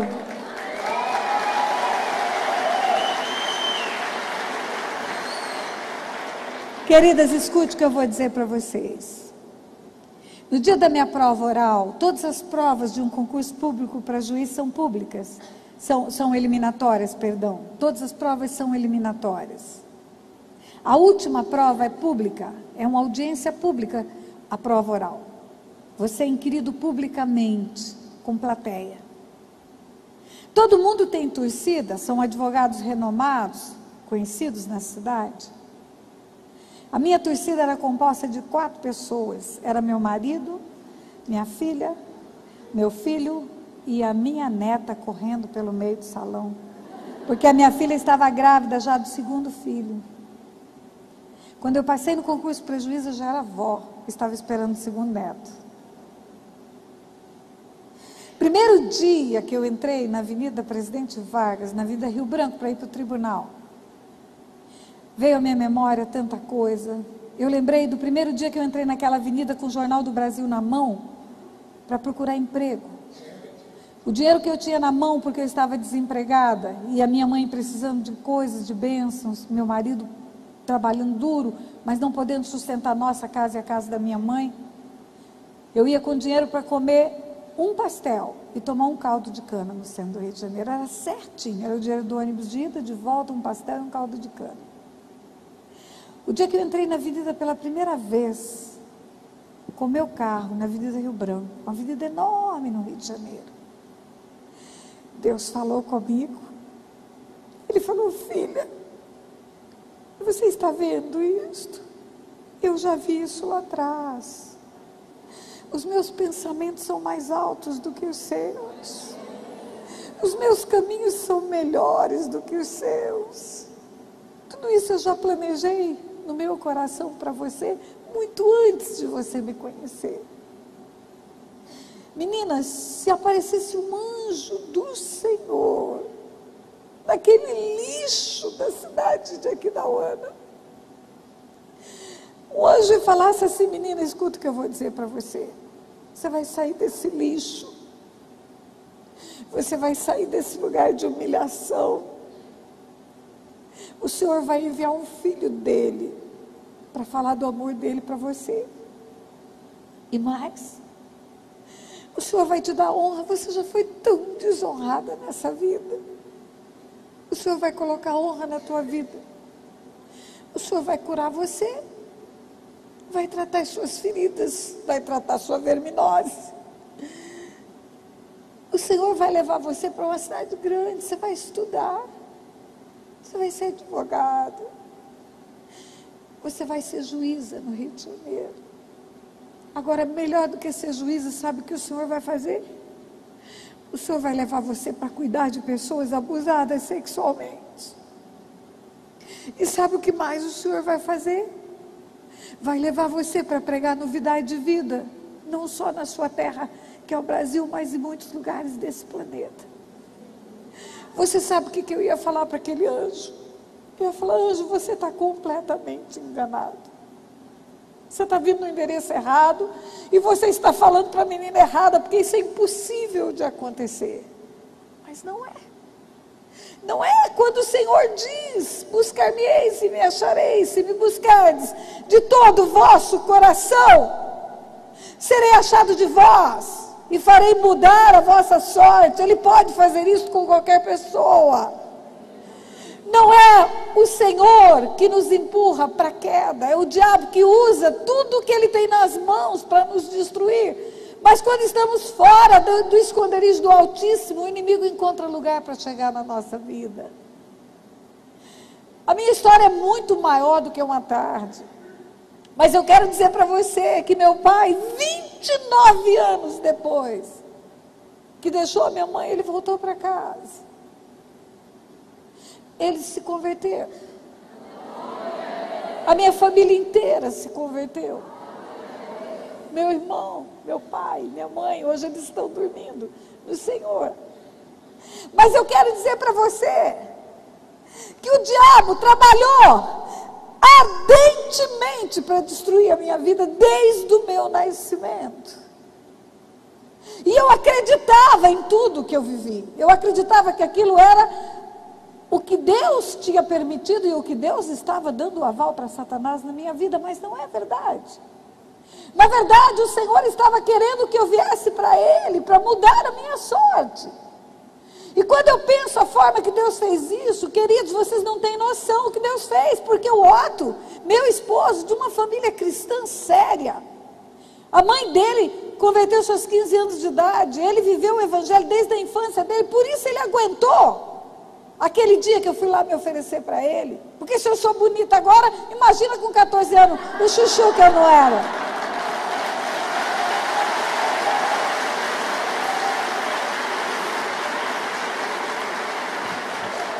Sabe o que Deus fez? Deus permitiu que o concurso do Banco do Brasil fosse nacional, para o Otto sair de perto da família dele e lá me encontrar. Porque se eu morasse na mesma cidade que a família dele morava, talvez ele não fosse o meu esposo hoje, porque ele era um homem com muita submissão à autoridade dos pais. A mãe dele ia falar com justa medida: essa menina não é para você, não serve para a sua vida. Essa menina é filha de família desajustada, essa menina blasfema, essa menina tem a boca suja, e sai de perto dela e ele iria obedecer. A família dele só me conheceu no dia do casamento. A mãe dele morreu sem saber, na verdade, quem eu fui. Sabe que eu conheci o Senhor com 14 anos, só isso. Deus permitiu isso, que esse rapaz fosse lá, para ser um instrumento de Deus na minha vida, uma referência de Deus. Deus coloca na sua vida pessoas para serem referência dele na sua vida. Às vezes é um amigo, às vezes é um parente, às vezes é uma pessoa que você encontrou na rua, para trazer para você uma palavra diferente do que o inferno tem trazido. Escute essa voz na sua vida. Mulher, eu sei que aqui tem sonhos que estão enterrados. Eu sei que aqui tem pessoas que acreditam que não dão para nada. Porque eu acreditava nisso. Eu me achava mais burra de todas as mulheres. Eu tinha vergonha de conversar. Eu sei que aqui tem mulheres que nunca imaginaram que são capazes de escrever um livro, de pintar uma tela, de vir aqui à frente falar com autoridade, mas são. E o Senhor quer dar a você essa oportunidade. Vai ter vestibular daqui a pouco. Aqui tem gente que podia estar fazendo medicina e parou. E fala assim, ai, meu sonho era estudar medicina. Meu sonho era estudar medicina. Por vai se matricular no vestibular, vai se inscrever no vestibular de medicina. Durante 10 anos eu funcionei como juiz. Eu estava às vésperas de ir para um tribunal. Faltavam 3 meses para uma promoção. E aí você é desembargadora. Chique demais. Carro preto, motorista, assessor, segurança. Mas eu falei, não precisa mais, meu pai. Eu quero é te servir. Eu quero é viajar por esse mundo para falar do seu amor por mim. Eu quero é contar para as mulheres como eu, que o Senhor pode mudar a sorte delas. Serei achado de vós e farei mudar a vossa sorte. É isso que o Senhor fala para você hoje. É uma pena que a Joanita não está aqui. É uma pena que a Joanita não está aqui. Porque eu quero mostrar para ela que o meu amado é muito guapo também. Bota a foto do meu amado. Até eu quero descer para ver o meu amado.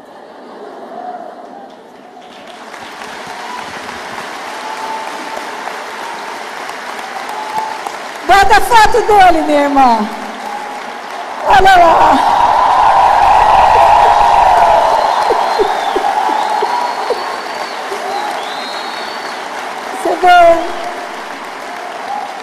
Não paga não, minha irmã, deixa aí, deixa essa foto aí. Olha lá, é o instrumento de Deus na minha vida. Ele me ensinou que existem homens de bem nesse mundo. Ele me ensinou que existem pessoas que podem ser instrumentos de Deus na terra.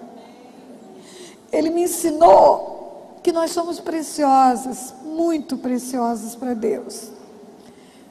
Ele me ensinou que nunca é tarde, que você pode ter oportunidade de fazer aquilo que o teu coração desejou um dia. Ele me ensinou que Deus existe, que o amor de Deus é incondicional. Ele me ensinou o perdão. Ele me ensinou a perdoar os meus pais. Ele me ensinou a dar valor para o que verdadeiramente tem valor. E ele me ensinou que a minha vida é como uma pérola nas mãos de Deus.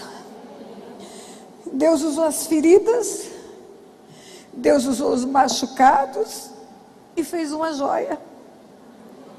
E hoje, o inferno inteiro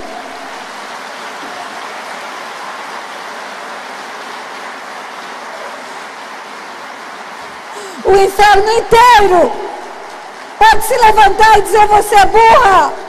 Eu vou dizer, não sou não. Eu sei quem eu sou. Eu sei quem é o meu pai. O inferno inteiro pode dizer as coisas horríveis que disse no passado. Mas sabe o que está escrito na minha testa? Eu sou a princesa do meu pai. É o que está escrito na sua testa. É o que está escrito na sua vida. Eu quero o pessoal do louvor aqui, já está vindo. E eu quero desafiar você nessa tarde, num desafio diferente, mulher. Mulher, você tem um tesouro na sua vida, de dons, de talentos. Você tem um potencial na tua vida que Deus colocou em você, planejou para você, no dia que Ele enviou você para essa terra. Existem sonhos de Deus para a sua vida. Existem sonhos de Deus para a sua vida. E esses sonhos podem vir ainda a acontecer. Não há limite de tempo, presta atenção. Eu era avó quando eu passei no concurso para juíza.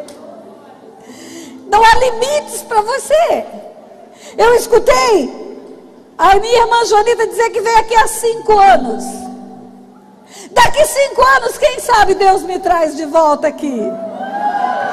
E aí eu vou ver as médicas, as advogadas, as comerciantes, as artistas virem dar o testemunho aqui.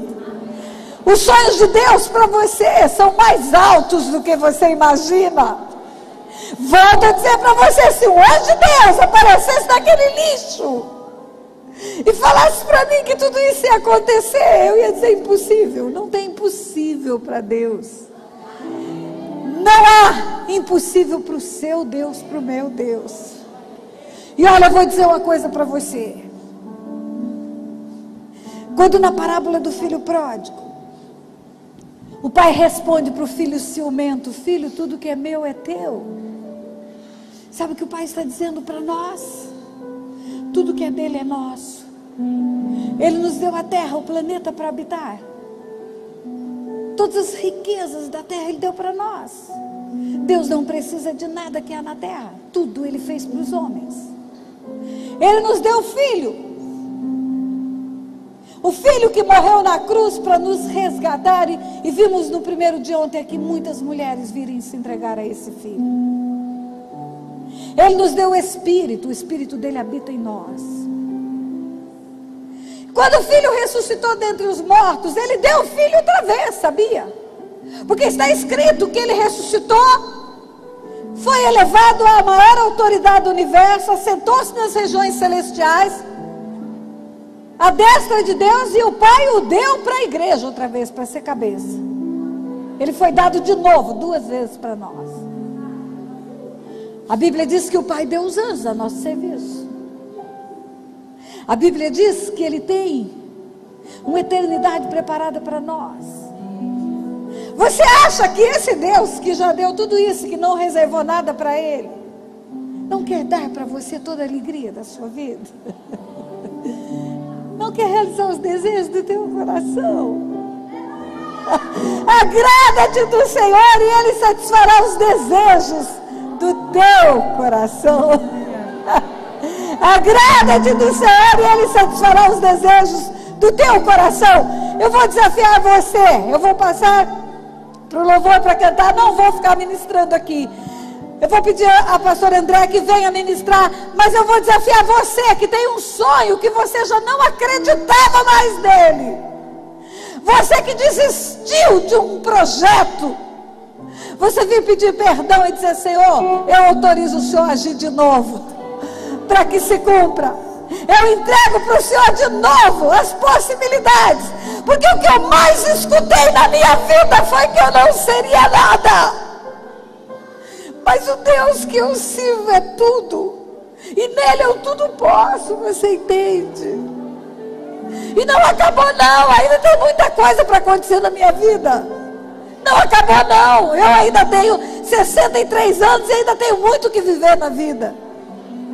Então eu vou desafiar você a vir aqui à frente, pedir a Deus para ressuscitar o teu projeto, desengavetar esse projeto, porque você vai ser mulher águia para voar alto em todos os lugares da sociedade. Você vai fazer coisas que você não imagina em todos os lugares da sociedade. Deus quer mulheres águias voando alto no comércio, na indústria, na política, em todos os lugares, nos serviços, nos negócios. Deus quer mulheres águias voando alto e deixando as marcas de Deus em todos os lugares. Venha mesmo e fala: Pai, me perdoa pela inércia e pela falta de fé, porque eu quero de novo voltar a voar. Voltar a voar nos lugares que o Senhor já tem preparado para mim. Em nome de Jesus.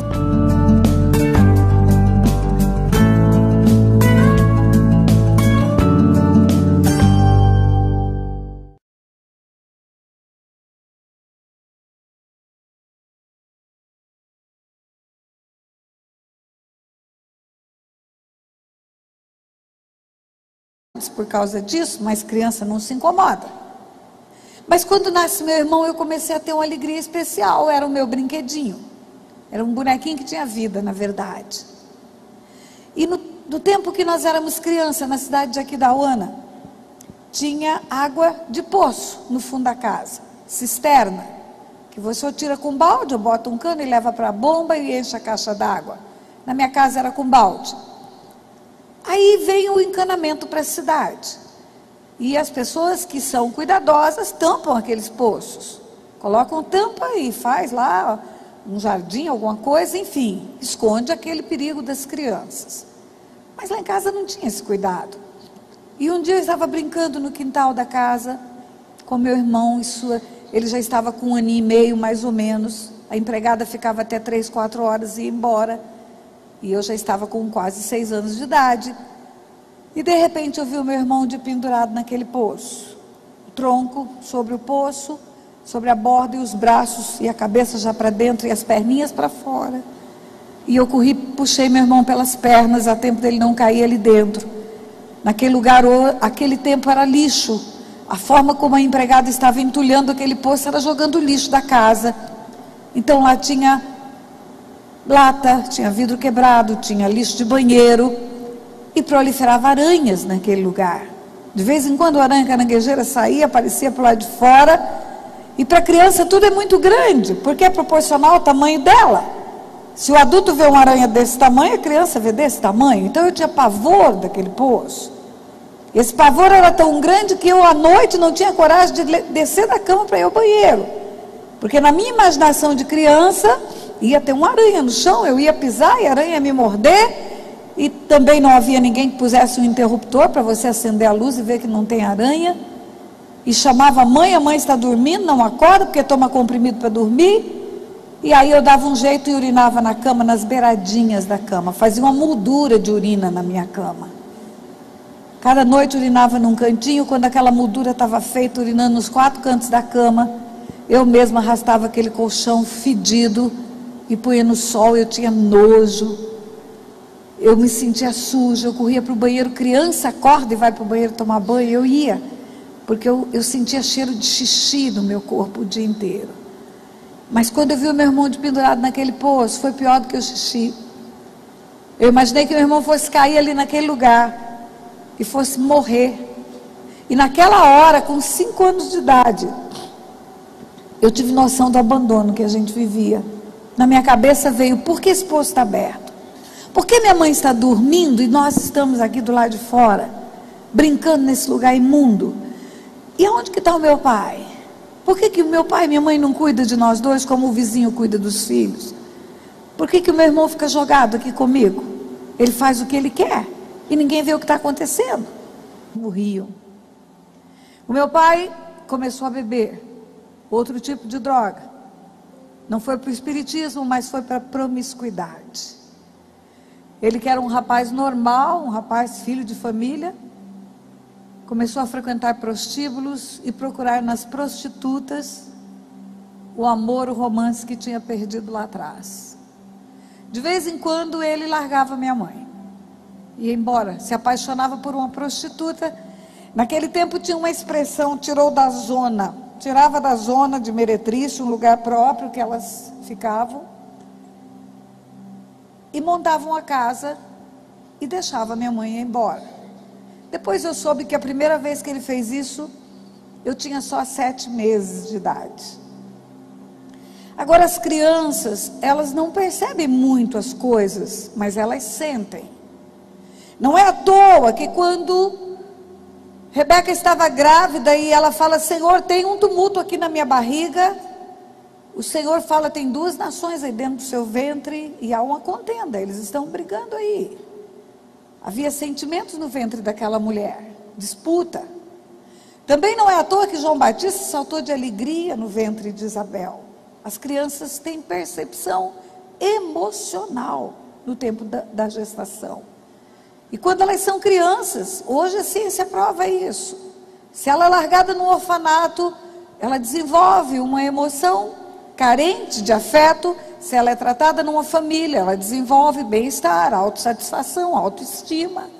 É como se fosse uma parede construída sem um prumo. Uma criança sem afeto, sem estrutura familiar saudável, sem mãe, sem pai, exercendo seu papel. E eu tinha essas carências normais que filhos de pais desajustados têm. Agora, não entendia muito bem o que acontecia. Eu via que meu pai sumia. De vez em quando ele arrumava uma mala em cima de uma cama. Conforme o tempo foi passando, a fala era mais perceptível para mim. Ele dizia para minha mãe: eu vou embora, eu arrumei uma mulher que eu me apaixonei por ela e encontrei o amor da minha vida. E a minha mãe respondia para ele: que bom que você encontrou o amor da sua vida, porque o amor da minha vida está morto. E eu escutava isso. Quando eu tinha 4 anos de idade, nasceu um irmão. Com o irmão eu consegui receber um pouco mais de afeto, porque à medida que a minha mãe usava os comprimidos, ela dormia cada vez mais. A droga, ela é viciante e ela é efeito acumulativo. Usa droga 1 ano, tem um mal para a saúde. Usa 2 anos, tem outro mal. 5 anos, o mal está multiplicado e no fim ela precisava de mais e mais e dormia mais e mais. Então eu tinha uma mãe que acordava para tomar banho, para comer, para ir para o centro espírita e para mais nada. E um pai que desaparecia e ficava às vezes 6 meses fora de casa sem eu saber onde estava. Tínhamos necessidade. E por que eu estou cuidando dele? Enfim, todos os porquês que podem vir na cabeça de uma criança de 5 anos, veio tudo junto ali. E eu entendi que a minha casa não era uma casa normal. Eu entendi que havia uma mulher doente em cima de uma cama, dormindo, que havia um homem que se ausentava. Meu pai, ele começou a entrar numa promiscuidade tão decadente. Um abismo chama outro abismo, igreja.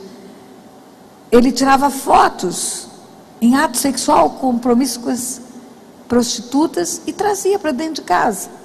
E botava nas gavetas que não tinham chave, onde criança mexe.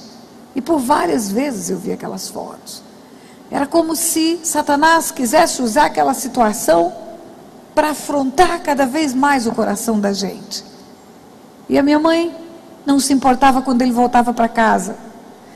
Ele montava a casa para uma prostituta, mas ela não tinha o perfil de esposa. Coitada, hoje eu entendo, endemoniada, precisando de libertação. Chegava um tempo, ela queria voltar para a vida dela de promiscuidade, chutava meu pai voltava para casa e minha mãe aceitava de volta, porque para ela era indiferente. Estar com ele ou sem ele não fazia diferença nenhuma. E aí meu irmão passou a ser o meu companheiro. Havia um paradoxo na minha vida. A figura paterna, queridas, escute bem o que eu vou lhes dizer. Eu trabalho muito com cura interior e libertação. Há 25 anos eu trabalho com isso. A figura paterna, ela é um referencial de Deus na vida dos filhos. Deus coloca o pai para dar uma mostra, é um símbolo, é um sinal e símbolo da paternidade de Deus, um pai dentro de casa. Muitas vezes, quando temos uma falha na nossa paternidade, nós temos dificuldade de se aproximar de Deus. Se você tem um pai violento, você tem dificuldade de crer num Deus amoroso. Se você tem um pai que não é provedor, que te abandona, você tem dificuldade em crer que Deus é Jeová Jiré. Se você tem um pai que não te toma nos braços, não te beija, não te abraça, você tem dificuldade em sentir o Espírito de Deus em você. E precisa curar isso, precisa tratar. Queremos Deus, mas queremos Deus num alto e sublime trono, não próximo, porque pai não é bom, e Deus Pai acaba sendo próximo, e no íntimo do nosso coração, sem saber que a paternidade que tivemos atrapalhou o nosso conhecimento de Deus. Vivemos capengando às vezes na igreja, sem cair nos braços do Pai como Ele quer. Mas a verdade é, a figura paterna é um referencial até da nossa sexualidade. Muitas pessoas pensam que o pai, ele define a identidade sexual do menino e a mãe define a identidade sexual da menina. Não é verdade. O pai define a identidade sexual.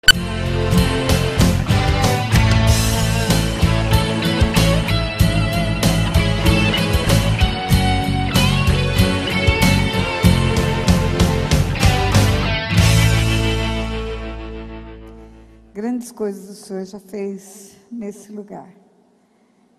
Desde o momento em que houve abertura, Pai, desse evento, o Senhor tem ministrado ao nosso coração. E nós queremos, Pai, verdadeiramente sermos transformados, sofremos uma metamorfose, Pai, nas Tuas mãos. Limpa-nos, cura-nos, trata-nos, para que sejamos, Pai, para o louvor da Tua glória nessa terra. Usa, Pai, usa a minha vida. Usa, Pai, a minha história, para que o Teu amor seja manifesto e o Teu nome glorificado, Pai, de uma forma muito especial.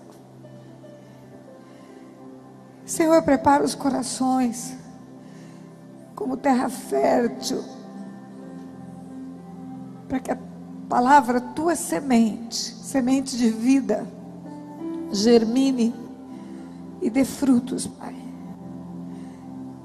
Pai, eu não estou entendendo muito bem, mas algo está acontecendo nesse lugar, Pai. Algo está acontecendo no meio dessas mulheres, algo muito especial, Pai. Desde o momento que eu entrei por esse salão, meu coração salta. E eu sei, Pai, que a boa obra que o Senhor começou em nossas vidas, o Senhor vai completar, porque o Senhor é fiel. E o Teu amor excede, Senhor, a nossa compreensão. Fala conosco, Pai. Toca-nos. Toma-nos no colo nessa tarde, Pai. Nós te pedimos isso em nome de Jesus. Palavra de Deus, em Jeremias, capítulo 29. A partir do versículo 10. Ou melhor, a partir do versículo 11. Diz assim: Deus já usou a boca da minha irmã que ministrou louvor para falar sobre isso, mas Ele quer repetir de novo. Assim diz o Senhor, é o Senhor que está falando. Muitas vezes o pregador, ele vem para um lugar e ele prepara como um estudo, e ele fala a palavra que está no coração dele. Deus usa, toda a palavra de Deus serve para instrução. Mas existem dias da nossa vida como pregadores, que a gente sabe que é Deus que está falando, não é a gente.